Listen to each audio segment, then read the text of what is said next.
Bonjour et bienvenue. Aujourd'hui, on se penche sur l'avant-propos d'un livre qui prépare à une épreuve assez emblématique du bac français, le grand oral. Oui, spécifiquement ici pour les SVT, les sciences de la vie et de la Terre. C'est ça. Le livre, c'est le grand oral, exemple rédigé en SVT. L'idée, c'est de voir un peu ce que cette préface nous dit des enjeux de l'épreuve et de l'aide que ce genre de livre peut apporter. Tout à fait. Et d'emblée, l'avant-propos rappelle l'objectif officiel, celui de la note de service de juin 2024. C'est double, en fait. Ah oui, C'est-à-dire. il faut montrer sa capacité à prendre la parole en public de façon claire et convaincante, classique, on va dire. Mhm. Mais aussi, c'est là que ça devient intéressant, mettre ses savoirs au service d'une argumentation. C'est vraiment cette articulation bien parlée et bien argumentée. D'accord. Donc, comme le dit la préface d'ailleurs, c'est pas juste réciter une leçon, Non, ni complètement improviser non plus. Les auteurs parlent d'une prise de parole structurée, personnelle et interactive. exactement. Structurée, personnelle, interactive. Ces trois mots sont clés. Du coup, on comprend mieux l'utilité d'un guide. Alors, comment ce livre, d'après sa préface, se positionne pour aider les élèves face à ce défi? Alors, l'avant-propos, il est assez concret là-dessus. Il annonce trois exemples complets et commentés. Ça, c'est pratique. Oui, ça permet de voir à quoi ça ressemble. Voilà. Et puis, il parle aussi d'un déchiffrage des stratégies argumentatives et d'un accompagnement progressif. L'idée, c'est vraiment de donner une méthode, pas juste des exemples, Une méthode pour... pour construire son propos, c'est ça. C'est ça. Pour aider l'élève à choisir une question qui soit pertinente, déjà par rapport au programme, D'accord. et ensuite à bâtir un raisonnement qui tienne la route. La préface mentionne même thèse, antithèse, ce genre de structure. Ah oui, c'est précis comme approche.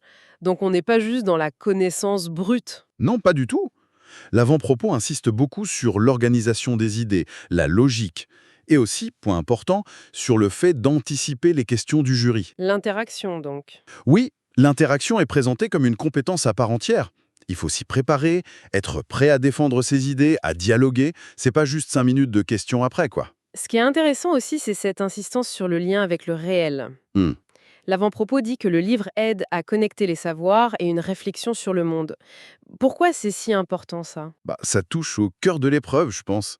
Et ça rejoint la composition du jury. C'est-à-dire?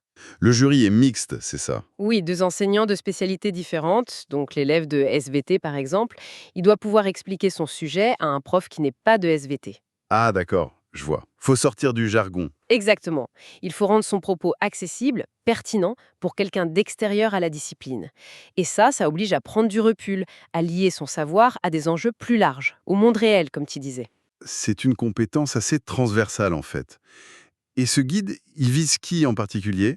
Juste les futurs scientifiques? Non, la préface est assez claire là-dessus.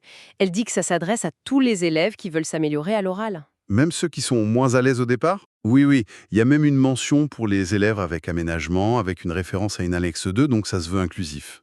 D'accord. Et c'est aussi présenté comme un outil pour les enseignants qui accompagnent les élèves. Bon, alors, si on résume un peu l'esprit de cette préface, le message, c'est que le grand oral, c'est pas qu'une affaire de connaissances. Non, c'est surtout la capacité à transformer ces connaissances en paroles. Une parole structurée, personnelle et qui cherche à convaincre. Et le livre se présente comme l'outil pour acquérir cette compétence-là. Méthodique, progressif. C'est ça. La promesse, c'est de gagner en assurance et de rendre ces connaissances convaincantes, pour reprendre leurs termes. Transformer le savoir en communication efficace. En somme, le grand oral valorise vraiment cette capacité à argumenter, à partager ce qu'on sait de manière vivante.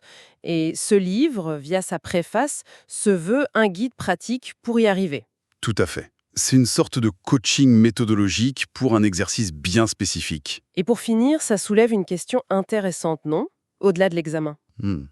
Cet accent mis sur l'argumentation structurée, l'interaction orale, comment ça pourrait influencer plus largement la façon dont on apprend et on partage le savoir? C'est une excellente question.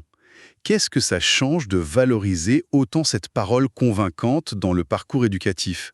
Et peut-être même après, dans la vie professionnelle ou citoyenne? Ça mérite réflexion, effectivement.